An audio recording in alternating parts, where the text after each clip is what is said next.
মোৰ গাঁৱৰ লক্ষ্মী ইউটিউব চেনেললৈ আপোনালোকক স্বাগতম জনাইছোঁ। মই আজি শ্যামকানু মহন্ত আৰু সিদ্ধাৰ্থ শৰ্মাৰ ওপৰত এটি ভিডিঅ' বনাইছোঁ আৰু এই ভিডিঅ'টি আপোনালোকলৈ আগবঢ়াইছোঁ। চাওকচোন। ঐ শ্যামকানু, তই শ্যামকানু নামটো লৈ ভগৱান শ্ৰীকৃষ্ণৰ নামটো কিয় কলংক সানিছ? তোৰ শৰীৰটো আৰু মনটো কেতিয়াবাই পাপত গেলি পচি গৈছে। মাত্ৰ ভগৱান শ্ৰীকৃষ্ণৰ নামটো লৈহে তই মানুহ হৈ আছ। সেয়েহে তোৰ নামটো শ্যামকানুৰ ঠাইত পাপুকানু ৰাখিলেহে ভাল হ'ব, বুজিছ? নহ'লে ভগৱানে তোক এই পাপ কৰ্ম শুনি তোৰ নামটোৰ লগতে তোক ভগৱানে ৰৌ নৰকত পেলাব, বুজিছ? তোৰ পাপ কৰ্ম আৰু কুকৰ্ম এইবিলাক শুনি আমাৰ আমনি লাগিছে। তই যে জুবিনক আওকাণ কৰিলি কিয়? মাত্ৰ টকাৰ পাছত দৌৰি থাকোঁতেই তই জুবিনক যে ছিংগাপুৰলৈ লৈ গৈছিলি সেই কথা পাহৰিয়ে থাকিলি নি? তই যে ছিংগাপুৰত গৈ এই ফেষ্টিভেল পাতি ফুৰিছিলি, সেইখিনি সময়ত জুবিনক কিয় সাগৰলৈ যাবলৈ দিছিলি? তই বাধা নিদিলি কিয়? সেয়েহে তোৰ এই কুকৰ্ম পাপ কৰ্ম শুনি আমাৰ বহুত আমনি লাগিছে। ওচৰত পোৱা হ'লে তোক কিমান গালি পাৰিলোহেঁতেন, কি ভাষা দি তোক গালি পাৰিলোহেঁতেন তাৰ সীমা সংখ্যা নাই।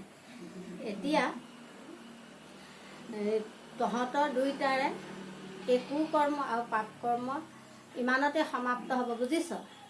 তহঁতৰ দুটাৰ মানে সিদ্ধাৰ্থ শৰ্মা আৰু শ্যামকানু মহন্ত, তহঁতৰ দুটাক কৈছোঁ, তহঁতৰ এই দুটাৰ কুকৰ্ম আৰু পাপ কৰ্ম শুনি মই এফাকি দিহানাম গাবলৈকে মন গৈছে। এই দিহানাম ভাগ শুনাচোন ৰাইজসকল। এই ৰাম নাম নললো ভুল কাম কৰিলি, জুবিনক মাৰি পেলালি হে ৰাম ৰাম। ৰাম নাম নললি জুবিনক মাৰিলি, কি কাম কৰিলি তহঁতি হে ৰাম ৰাম।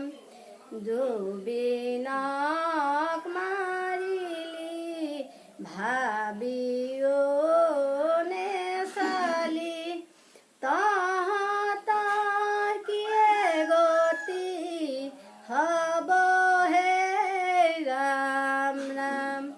সাগৰৰ পানীতে জুবিনক মাৰি লৈ সম্পত্তি নিজৰ কৰি লমে হে ৰাম ৰাম।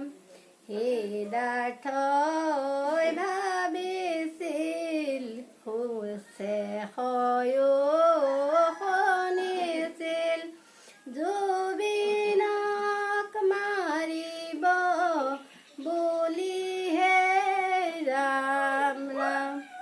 কৃষ্ণৰ নামটো লোৱা শ্যামকানু মহন্তৰ, টকাৰ পাছত দৌৰোতে জুবিনৰ কি হ'ল একো নাজানিলে।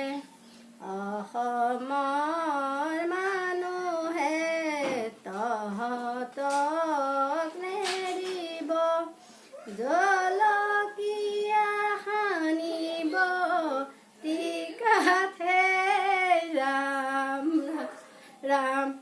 সঁচা কথা কবি পাপ স্বীকাৰ